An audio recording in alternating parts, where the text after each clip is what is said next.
In undergrad, I majored in theater with an emphasis in musical theater. And I remember when I was graduating, a lot of my friends, a lot of my classmates all said that they're never going to do this ever again. And I could not believe it. But they weren't lying. I mean, now it's been some years since then, and most of them are not doing theater at all anymore. The ones who are left came back. Everyone's doing whatever they can, I think. But I remember that specifically, that most of them said they're never going to do this ever again. And they all had different reasons,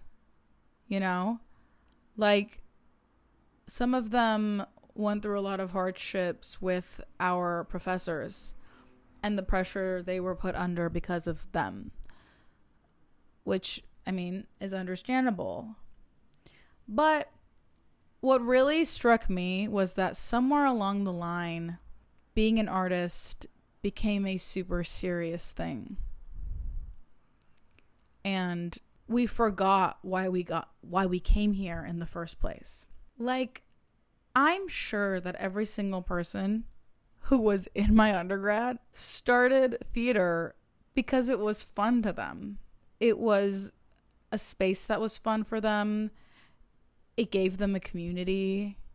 It gave them a place of feeling like they belong there. And it gave them a medium of expression, an art medium of expression. Why not? In high school, I was interested in many different kinds of arts. Like, I was in choir and I did graphic design. I did ceramics for many years. I did theater in high school.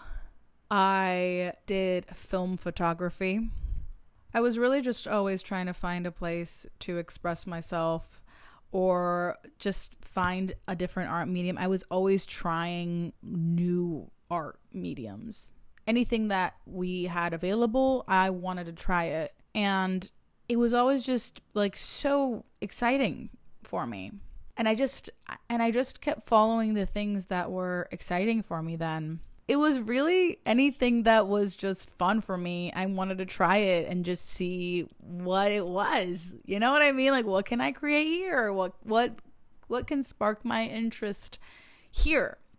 And I got into theater later in high school, so I was still interested in it, which was why I continued it into undergrad. And now I'm literally in grad school for acting.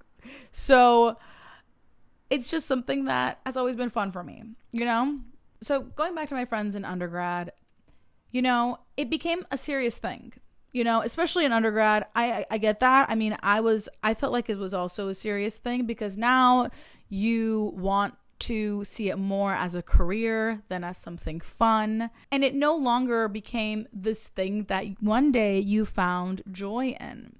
And I remember seeing that towards the end of my undergrad degree.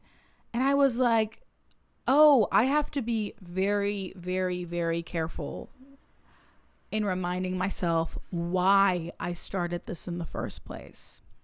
It was fun for me. It was just interesting for me.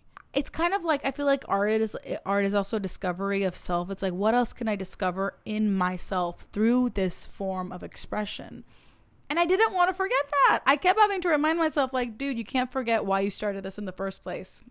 And I get why it would become a serious thing also, because, for example, I do take my work very seriously. I don't half-ass anything I do. I put in all the effort I can to the highest limit that I can. However much my body and brain is capable of, I will try my hardest in any art form that I am part of. But at some point, the work I've done is now out of my control. I've done everything I could. It's opening night, or we're in the show run, and here we are. This is it. I always want to be careful enough to be like, oh, you can take it seriously. You can take your work seriously, but to find your self-worth in these things or be like, oh, I need to be in a certain place in my career, trying to control the outcome of your artwork. That is when you get close to being like, oh, I never want to fucking do this again. Putting that sort of pressure on yourself is when you get to the point where you're like, oh, dude, you know what? Why the fuck am I even doing this? Let me put this aside. And then you forgot why you even started this in the first place. You know?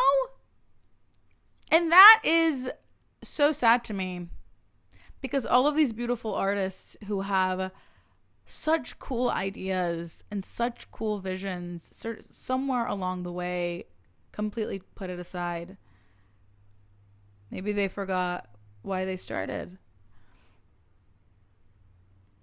And this is a reminder for you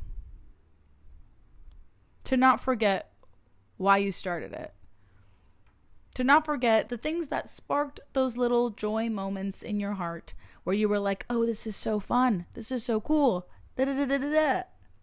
Because that's what the world really needs. The world doesn't need your metrics or like how many followers you have, how much money you have. The world doesn't give a fuck about that. The world wants your art, your creativity. You can impact people. Who the fuck knows what's going to happen? But you need to do the things that bring you joy, because that's what's going to affect the world in the long run. If we are, as humanity, working on the things that bring us joy, wouldn't that fully change the world? If everybody did it, wouldn't that change the world? I always think if every person just minds their own business and works on themselves, wouldn't that fully change the world? If we all gave a fuck just about one person, ourselves, wouldn't that fully change the world?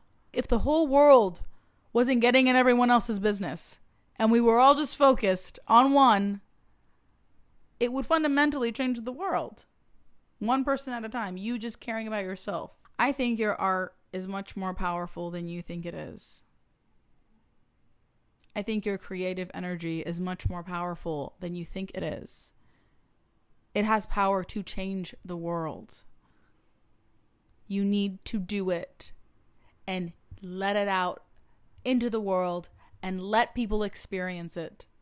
Don't forget why you started being an artist. Keep finding your joy in it. The world deeply needs it.